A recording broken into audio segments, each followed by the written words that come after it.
এবার স্ত্রী বলতেছে স্বামীকে, মাওলা পাক আমাদের দুইটা ছেলে আমল দিয়েছিল, আমার মাওলা পাক রব্বুল আলামিন ছেলে দুটো ডাক দিয়া নিয়ে গেছে, আজকে দুনিয়াতে নাই।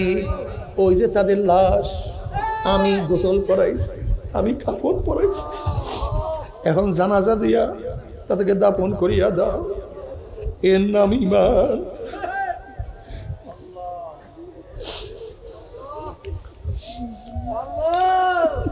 আমার বাবারা,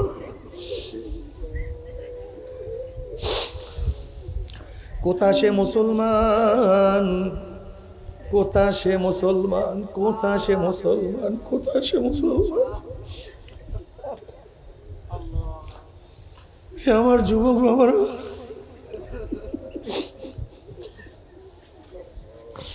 আল্লাহ তুমি আমাদের ঈমানকে মজবুত করিয়া দাও। তবে আর একটা কথা মনে রাখতে হবে, আল্লাহ পাক রব্বুল আলামিন যে দুনিয়ার মোহাব্বত দান করছে, এই মোহাব্বত খারাপ না। বাচ্চা ইন্তেকাল করলে চোখের পানি পড়া সুন্নাত, কেউ ইন্তেকাল করলে চোখের পানি পড়া সুন্নাত। আমার নবী আলাইহিস সালাতু ওয়াস সালাম চোখের পানি পড়ছে, সাহাবারা মারা গেল, তার আকরাব সাহাবারা মারা গেল, নবীর চোখের পানি পড়ছে। কিন্তু এটা হলো ভিন্ন দরজা। আবার ভাবিও না যে হুজুর কান্নাকাটি করলে এটা মনে হয় সুন্নতের খেলাফ, না, ওটা ভিন্ন স্টেজ।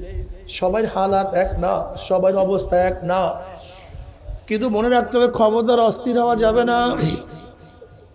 মাওলায় আমার ছেলেকেই দেখছে, মাওলায় আমার টাকাই দেখছে, আর কাউকে দেখে নাই, এগুলি কুফরি কথা। রেজায় কাজা ওয়াজিব। আমার মাওলায় যেই হালাতে যখন যাকে যেই অবস্থায় রাখে সেই অবস্থায় সন্তুষ্ট প্রকাশ করে, এইটাই ঈমানের আলামত। আল্লাহ ভালো রাখছে, আলহামদুলিল্লাহ। আল্লাহ খাওয়াইছে, আলহামদুলিল্লাহ। আল্লাহ আজকে খানা দেয় না, আলহামদুলিল্লাহ। আল্লাহ 20 তলা বিল্ডিং দিছে, আলহামদুলিল্লাহ। আল্লাহ গাছতলায় রাখছে, আলহামদুলিল্লাহ। আল্লাহ, আমি সংক্ষিপ্ত কিছু আলোচনা করব, খুব খেয়ালের সাথে কথাগুলি শোনা চাই। যদি যৌক্তিক হয়, দালাইলিক হয়, গ্রহণ করবেন, আর যদি অযৌক্তিক হয়, শরীয়তের খেলাফ হয়, প্রত্যাখ্যান করবেন। রাজি আছেন ইনশাআল্লাহ? আল্লাহ আমাদের সবাইকে হক বোঝার, হকভাবে চলার তৌফিক দান করেন। আমি যে আয়াত শরীফ তেলাওয়াত করছি, আল্লাহ পাক রব্বুল আলামিন এই আয়াতের মধ্যে নবী আলাইহিস সালাতু ওয়াস সালাম কেন প্রেরণ করছেন তার কিছু উদ্দেশ্যের কথা এখানে বলেছেন। হুয়াল্লাযী আরসালা রাসূলাহু বিল হুদা ওয়া দীনিল হক লিইয়ুযহিরাহু আলাদ দীনি কুল্লি, যেন তার দ্বীন সমস্ত দ্বীনের উপরে বিজয় অর্জন করতে পারে। বুঝাতে পারি নাই? কার দ্বীন? জনাব মুহাম্মদ রাসূলুল্লাহ সাল্লাল্লাহু আলাইহি ওয়াসাল্লাম যে দ্বীন নিয়ে আসছেন, সেই দ্বীন যেন সমস্ত দ্বীনের উপরে বিজয় অর্জন করতে পারে, বিজয় লাভ করতে পারে, বিজয় হয়। কি বুঝলাম? নবী যে দ্বীন নিয়ে আসছেন তাকেও দ্বীন বলা হয়েছে, নবীর বাহিরে যে ধর্ম তাকেও দ্বীন বলা হয়েছে। তা দ্বীন একটা এমন শব্দ যে দ্বীনের মধ্যে দ্বীন বর হক, দ্বীন বর বাতিল উভয় শামিল। বুঝাতে পারি নাই? দ্বীন এমন একটা শব্দ যা বাতিল দ্বীনকেও বুঝায়, হক দ্বীনকেও বুঝায়। এক কথায় হক ধর্মকেও বুঝায়, বাতিল ধর্মকেও বুঝায়। যেমন লাকুম দীনুকুম ওয়ালিয়া দিন, তোমাদের জন্য তোমাদের দিন, আমাদের জন্য। এখানে আমাদের ব্যাপারে দিন শব্দ ব্যবহৃত হয়েছে। ইসলামের বাহিরে যে দিনগুলি আসছে সেই দিনগুলিকেও দিনই বলা হয়েছে। লাকুম দীনুকুম ওয়ালিয়া দিন। তাহলে আমরা কি বলতে পারি? দিন একটা ব্যাপক শব্দ। কি শব্দ? জোরে বলেন। কি শব্দ? যার মধ্যে দিন বার হক দিন বার বাতিল, যার মধ্যে হক দিনও আছে বাতিল।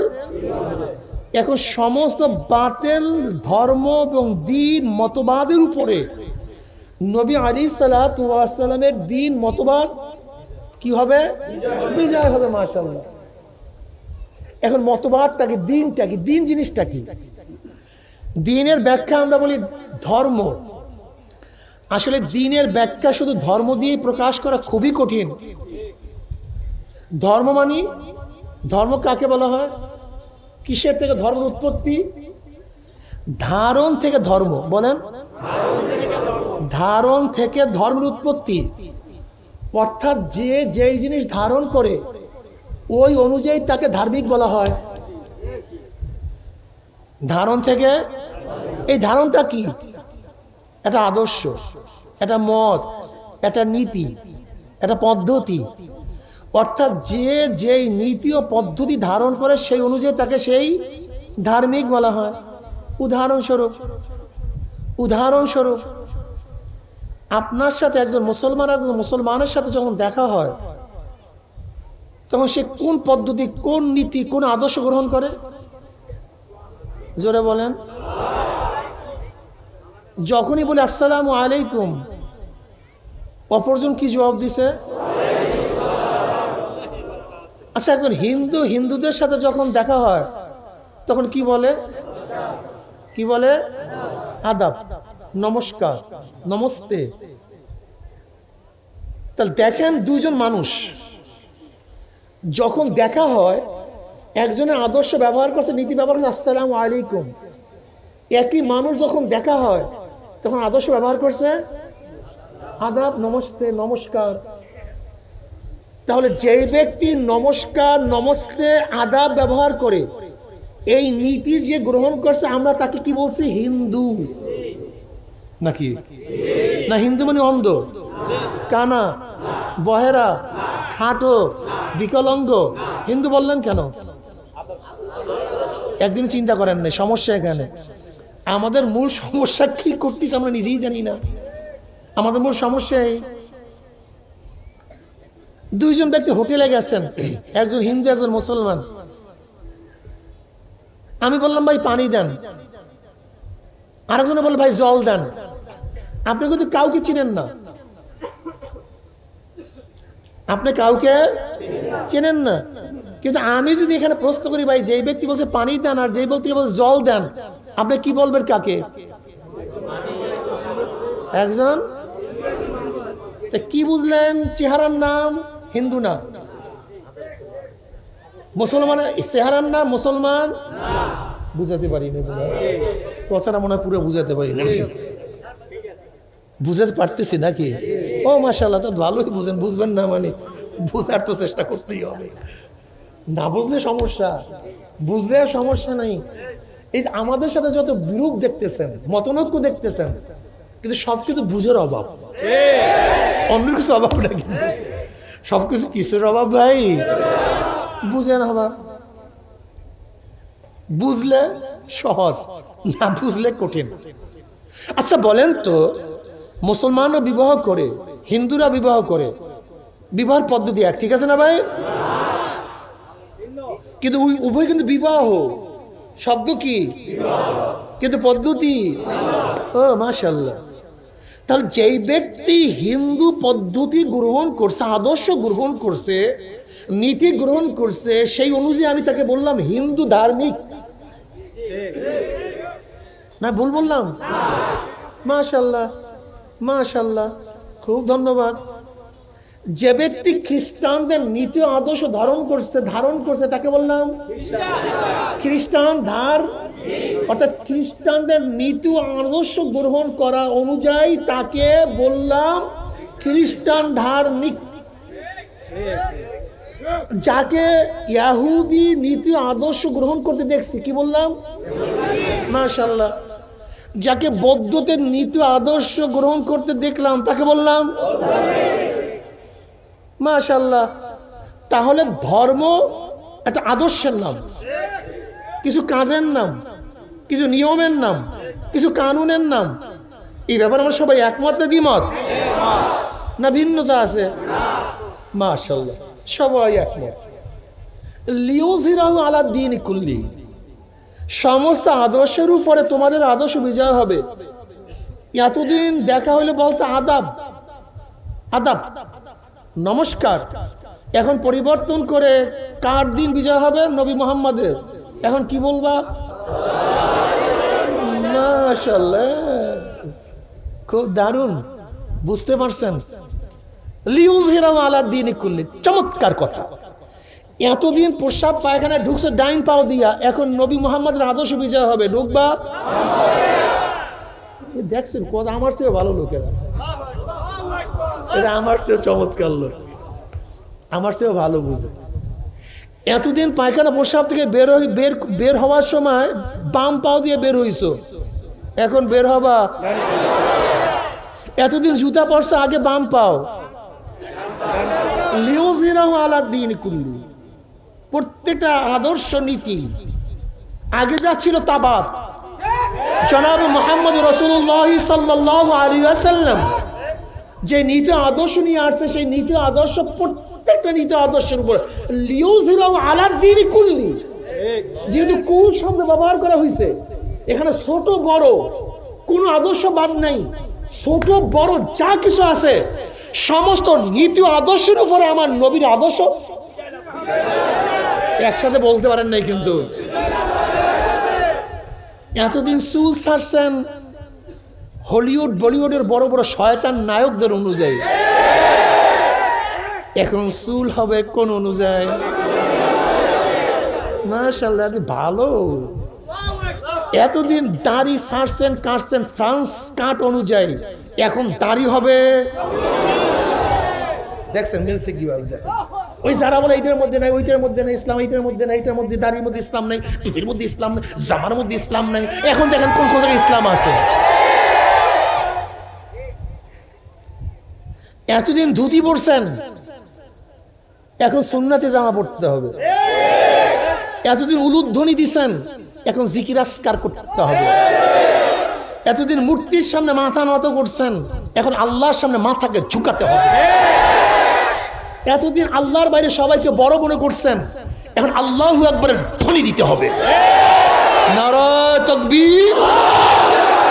আর কেউ বড় না, বড় সব শেষ। বরক্ত সব, বরক্ত সব শেষ। এখন বরক্ত কার?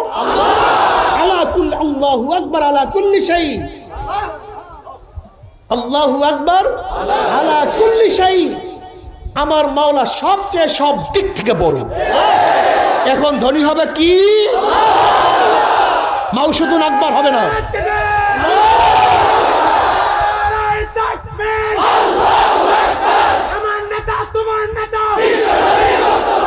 আপনাদের আল্লাহু আকবারের ধ্বনিতে শয়তান দৌড়ায় না। আল্লাহু আকবারের ধ্বনি এমন ভাবে মারতে হবে যে শয়তানের কান বহেরা হয়ে যায়। বহেরা বোঝেন নাই? আপনারা জানেন আল্লাহু আকবারের ধ্বনি যত দূর যায় তত দূর শয়তান ভাগিয়ে যায়, ও সহ্য করতে পারে না।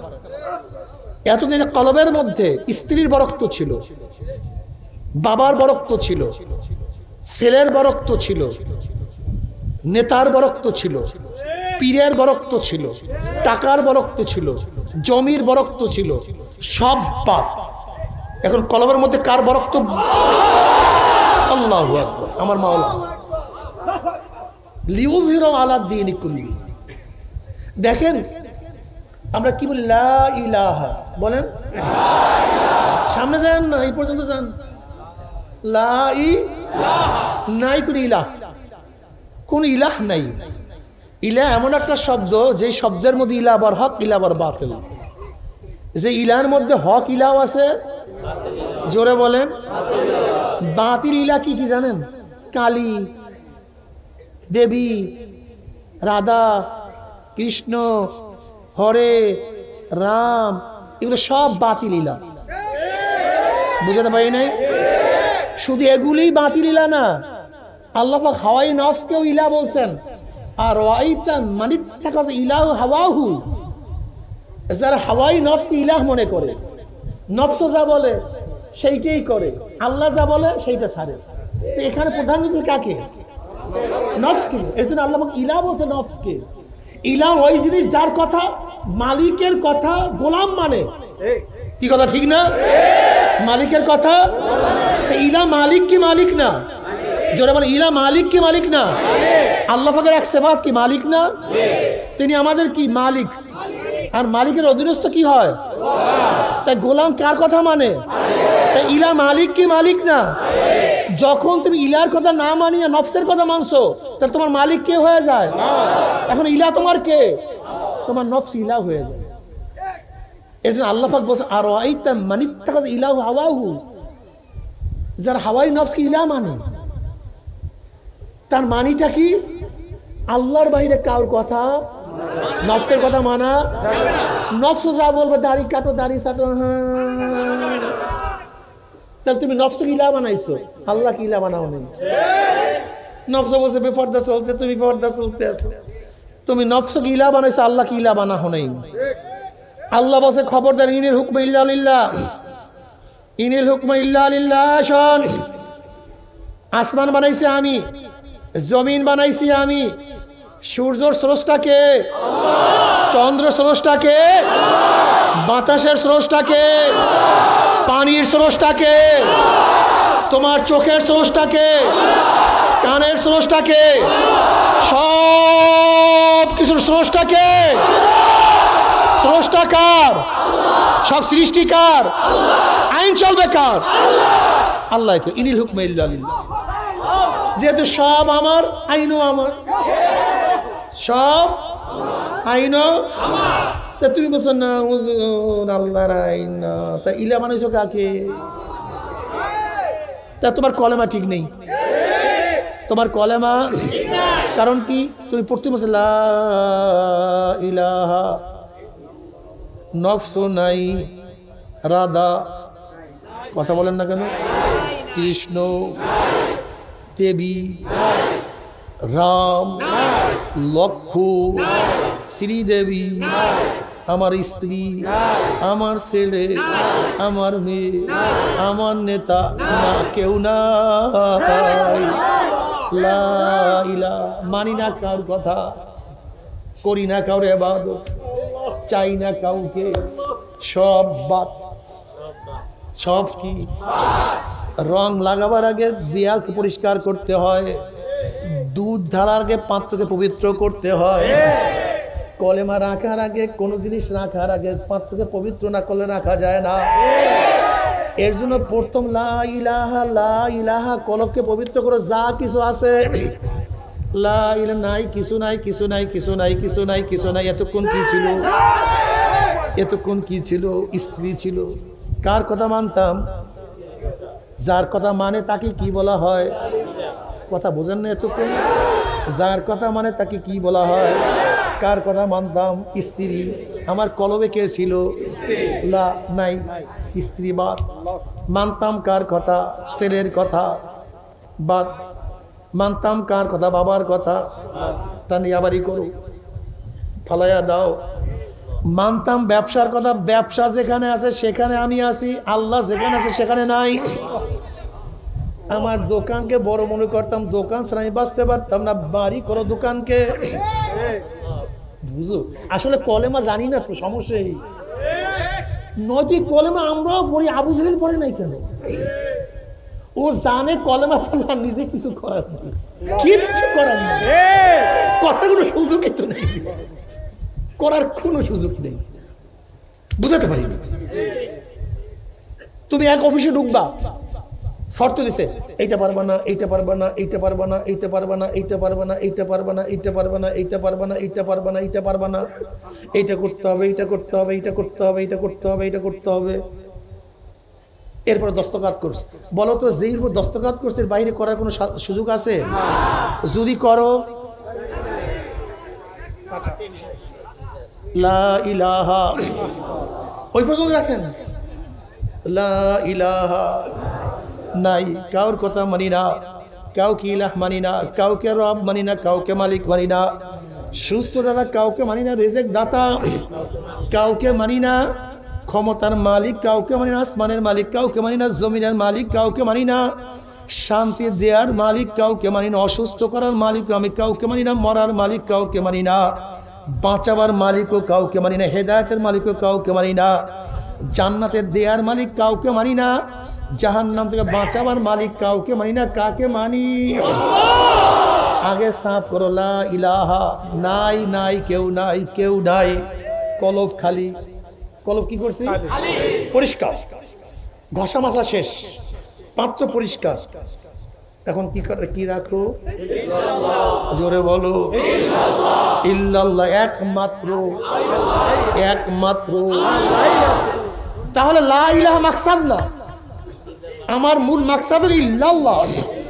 এই যে অনেক সময় বলেন না হুজুর ইল্লাল্লাহ ইল্লাল্লাহ করেন কা, আসলে তরিকাত পন্থীরা সবসময় মাকসাদের দিকে খেয়াল করে, তরিকাত পন্থীরা সবসময় উদ্দেশ্যের দিকে খেয়াল করে। এর জন্য যখন লা ইলাহা বললাম, আমার নফস আমাকে বারবার বলছে না কিছু আছে, তখন বললাম ইল্লাল্লাহ, কিছু নেই, আল্লাহই আছে। ইল্লাল্লাহ কে আছে? আল্লাহ। তাকিদ ইল্লাল্লাহ, আল্লাহ। যখন লা ইলাহা বললা, এখন নিজের মত নাই, নিজের কোনো দর্শন নাই, নিজের কোনো বক্তব্য নাই। বক্তব্য কার থাকবে? দর্শন কার থাকবে? ওমা নাহাকুম আনহু ফান্তাহু, যাহা কিছু নিয়ে আসছেন ধরে বসো, যাহা থেকে নিষেধ করছেন ছাড়িয়া দাও। জোরে বলেন। এবার নফসের মালিককে, রুহের মালিককে, জীবনের মালিককে, রক্তের মালিককে। মুখে বললেন না, রক্তের মালিককে, জীবনের মালিককে, সবাই অন্তরে বলছেন। আল্লাহ যদি জীবন চায়,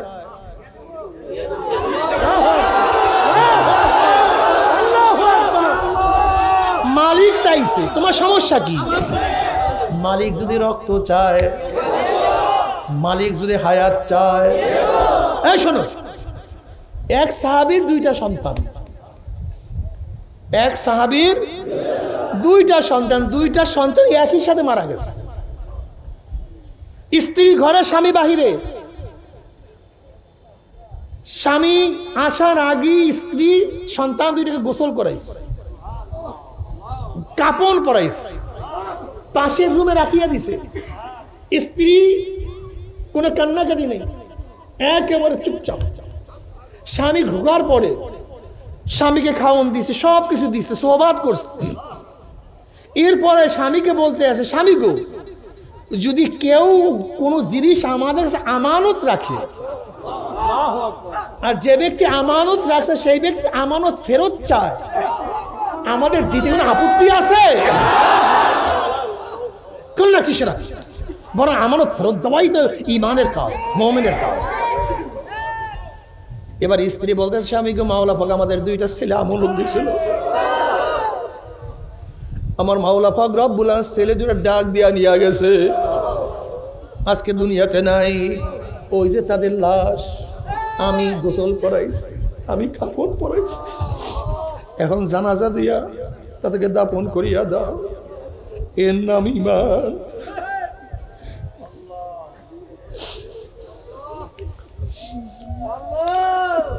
আমার বাবারা,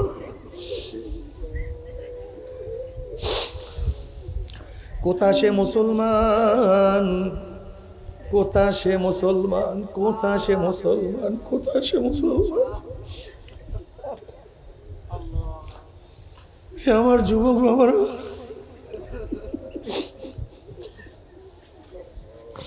আল্লাহ তুমি আমাদের ঈমানকে মজবুত করিয়া দাও।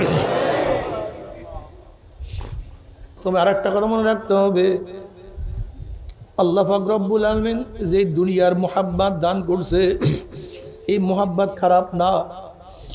বাচ্চা ইন্তেকাল করলে চোখের পানি পড়া সুন্নাত, কেউ ইন্তেকাল করলে চোখের পানি পড়া সুন্নাত। আমার নবী আলাইহিস সালাতু ওয়াস সালাম চোখের পানি পড়ছে, সাহাবারা মারা গেল, তার আকরাব সাহাবারা মারা গেল, নবীর চোখের পানি পড়ছে।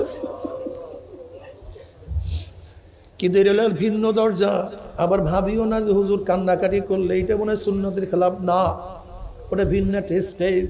সবার হালাত এক না, সবার অবস্থা এক না, কিন্তু মনে রাখতে হবে খবরদার অস্থির হওয়া যাবে না।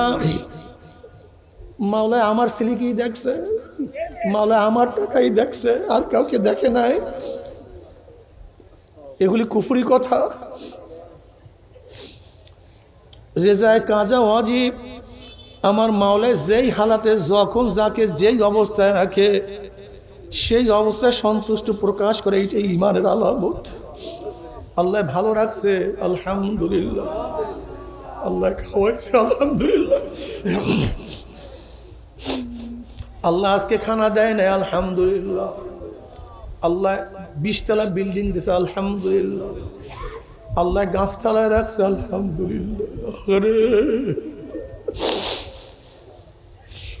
আল্লাহ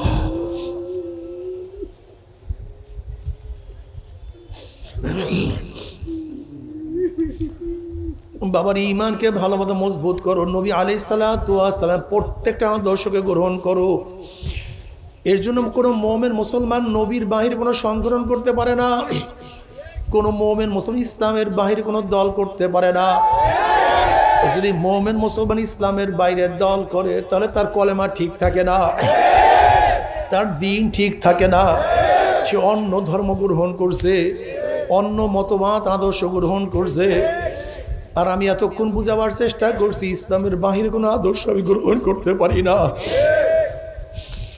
এর জন্যই দেখছো কবরে যাওয়ার পরে একটা প্রশ্ন, আমার দিনু, তোমার দিন কি, তোমার আদর্শ কি, তোমার নীতি কি ছিল, তোমার দিনটা কি ছিল। যদি যারা দুনিয়ার মধ্যে নবী আলাইহিস সালাতু ওয়াস সালাম যে দিন নিয়ে আসছে সেই দিন যদি পালন করে তখন সে বলবে দিন আল ইসলাম, আমার দিন হলো ইসলাম। আর যারা দিনের মধ্যে ছিল না, দিন পালন করে নাই, তারা বলল হা হালাদ্রি, আমি জানি না আমার কোন ধর্ম, আমার কোন নীতি, আমার কোন আদর্শ। আল্লাহ তুই আমাদের সবাইকে মাফ করিয়া দাও, আল্লাহ আমাদের সবাইকে ক্ষমা করিয়া দাও। যখন বলো মান রব্বুকা মা দীনুকা মান নাবিয়ুকা, যারা দুনিয়ার মধ্যে আমার মাওলাকে রব মানছে, আমার নবীকে নবী হিসেবে মানছে, নেতা হিসেবে মানছে, তারা তো জবাব দিয়া দিবে। আর যারা দিন মানে নাই, রবকে রব মানে নাই, আমার নবীকে নেতা মানে নাই, ওই কপাল পরা বলবা হালাদ্রি, জানি না জানি না জানি না। অমনি আমার মালে ডাক দিয়ে খাজা বাহাদুরগুলো আমার দুশ্মন মিথ্যা কথা বলছে, এ কবরে মাটি চাপ দে। অমনি কবরের দুই পাশের মাটি এত জোরে চাপ মারবে, চাপের সরে এক পাঁজরে হাঁটি আর এক পাঁজরে লাগাইয়া ফলাইবে।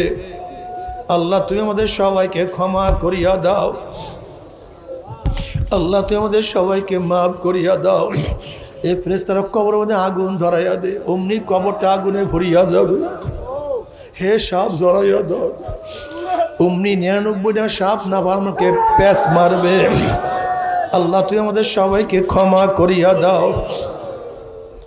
কিয়ামতের ময়দানে নাফরমান উঠবে, আমল নামা বাম হাতে পড়িয়া যাবে, বাম হাত সিনা ফাড়িয়া পিছনে চলিয়া যাবে। নাফরমান কাঁদতে কাঁদতে চোখের পানি শেষ হয়ে যাবে, চোখের থেকে রক্ত বাইর হওয়া শুরু হবে। চোখের পানি রক্ত পড়তে পড়তে গালের গোশত চামড়া পচিয়া পচিয়া পড়িয়া যাবে, চোখের নিচে বিশাল বিশাল গর্ত হইয়া যাবে। আল্লাহ মাফ করিয়া দাও। লক্ষ লক্ষ লক্ষ লক্ষ ফোঁটা পানি পড়বে, কোনো লাভ নাই, কোনো উপকার হবে না। আর নবী আলাইহিস সালাতু ওয়াস সালাম ফরমান মান বাকা মিন খাশিয়াতিল্লাহি হারামাল্লাহু তিলকাল আইনা আলান নার। যদি দুনিয়ার মধ্যে আমার মাওলার ভয়ে জাহান্নামে এক ফোঁটা চোখের পানি ফলাইতে পারো, আমার মাওলা পাক রব্বুল আলামিন চোখের উপরে জাহান্নামের হারাম করিয়া দিবে। আল্লাহ তুমি আমাদের সবার চোখের পানি কবুল করিয়া দাও। বাবারে দিনের মধ্যে কি যে মজা, কি যে মজা, ওই মজা তো কেউ কাউকে বুঝাতে পারবো না। আল্লাহ আল্লাহ তুমি আমাদের সবাইকে কবুল করিয়া না। সুন্নাত মোতাবেক চলাফেরা করলে আমার নবী তোমাকে আমাকে সুপারিশ করিয়া জান্নাতে নিয়ে যাবে। অন্য হাদিসের মধ্যে আছে নবী আলাইহিস সালাতু ওয়াস সালাম ফরমান, মান দাইয়া সুন্নতি হুকমাত আলাইহি শাফাতি, যে আমার সুন্নাতকে মানলো না, আমার সুন্নাতকে জায় করিয়া দিল, ওর উপরে আমার শাফাত সম্পূর্ণ হারাম হইয়া যাবে। আল্লাহ মাফ করিয়া দাও, আল্লাহ ক্ষমা করিয়া দাও। বাবারে সুন্নাত অনুযায়ী চলো, সুন্নাত ছাড়িও না।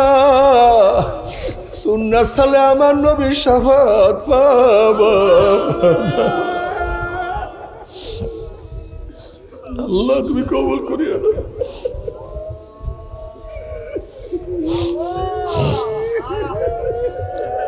যদি মাওলা পাক রব্বুল আলামিন কবুল করেন জান্নাতে চলিয়া যাবা। জান্নাতের মধ্যে কি যে মজা, কি যে মজা, কি যে মজা। আমার মাওলার তরফ থেকে সালামুন কাওলাম মির রাব্বির রহিম, আমার মাওলার তরফ থেকে শুধু শান্তি আর শান্তি আর শান্তি। আর আল্লাহ না করুক তুমি জাহান্নামে চলিয়া যাও, শুধু অশান্তি আর অশান্তি, এত কষ্ট। জাহান্নামে লোকদের শরীরের মধ্যে একটা জামা পরাইয়া দেওয়া হবে। ওই জামা কোনো উলের জামা না, কোনো সুতির কাপড়ের জামা না, ওই জামাটা হবে জাহান্নামের আগুনের জামা। যখন জাহান্নামের আগুনের জামা পরাইয়া দেওয়া হবে, শরীরে সেট হয়ে যাবে। নাফরমান দুই হাত দিয়া জামা খোলার চেষ্টা করবে, সেরার চেষ্টা করবে, ব্যর্থ চেষ্টা, পারবে না, ছিঁড়তেও পারবে না, খুলতেও পারবে না, সহ্যও করতে পারবে না। জাহান্নামের আগুনের জামা শৈলের জামরা গোশত সব পড়াইয়া সরকার করিয়া ফেলাইবে। আল্লাহ তুই আমাদের সবাইকে মাফ করিয়া দাও। তবে মুমিন মুসলমান বলতে সবাই মনে চায় গুনাহ থেকে ফিরিয়া না কামল করিয়া মাওলার জান্নাত কিন্তু সবাই যাইতে মনে চায়। গুনাহ নিয়া মাওলার জাহান্নামে কাউরে কিন্তু যাইতে মনে চায় না। কিন্তু কেনই বা নেক আমল করতে পারি না, কেনই বা গুনার কাম ছাড়তে পারি না? এর মূল কারণ আপনার এবং আমার পিছনে নফস এবং শয়তান লাগিয়ে রইছে। এই নফস এবং শয়তান থেকে ফেরার জন্য যে কোনো একজন হক্কানি আল্লাহর ওলির হাতে হাত দিতে হবে রে বাবা। খবরদার, বর্তমান জমানায় পীর মুরিদের নামে ভেজাল, ব্যবসা, দলাদলি, হিংসা, হাসাদে পরিণত হয়ে গেছে। সমস্ত আল্লাহর ওলির একমত যেই পীরের 5 জন মুরিদের মধ্যে কমপক্ষে 3 জনকে দেখবা আলহামদুলিল্লাহ সুন্নাত মুতাবিক আমল আকলাক মজবুত হয়ে যাইতে আছে, গুনার কাম ছাড়তে আছে, নেকের আমল ধরতে আছে, কলব নরম হইয়া চোখে পানি আসতে আছে। বৃক্ষতর নাম কি, ফলে পরিচয়। আমি চরমোনাই বুঝি না, চরমোনার দাওয়াত, প্রশংসা, প্রচার প্রসার করার জন্য আসিনি রে বাবা। চরমোনাই যাওয়ার তোমার কোনো দরকার নাই, কোনো দরকার নাই, কোনো দরকার নাই। তুমি যার কাছে গিয়া পারো গুনার কাম সারো, নেকের আমল ধরো, কলব নরম করিয়া চোখে পানি নিয়া মাওলার কবরে যাইও। যেরকম দুনিয়ার ঘরে আগুন লাগলে পানি ছাড়া নিভানো যায় না, ঠিক তদ্রুপ তোমার এবং আমার গুনার দ্বারা যে জাহান্নামের আগুন জ্বলিয়া রইছে, চোখের পানি ও ছাড়া কিন্তু জাহান্নামের আগুন নিভানো সম্ভব না। কাজীব আমার জন্য দোয়া চাই, আমিও দোয়া করি, সময় সবার জন্য প্রাণ খুলিয়া দোয়া করো, যেন কিয়ামতের ময়দানে গলাগলি বাঁধিয়া মাওলা একসাথে জান্নাত যাওয়ার তৌফিক দিয়া দেন। আল্লাহুম্মা আমিন। ও আমার পর্দালে মা বোনের 2 হাত তুলিয়া মাওলার দরবারে কান্দো আর মাওলার কাছে মাপ চাও। কান্না না আসলে মনের ভিতরে মা একদিন এই ঘরের দরজা দিয়ে নতুন বউ হইয়া উঠছিলেন মন। কত মেয়ে লোকের শরবত খাওয়াইছে, কত মেয়ে লোকের বাতাস করছে, আবার একদিন এই ঘরের দুয়ার দিয়া মরা লাশ হইয়া বাইর হব। ছেলে কানবে মা মা করে, মেয়ে কানবে মা মা করে, পরিমাণ জবাব তোরা দিব আল্লাহ।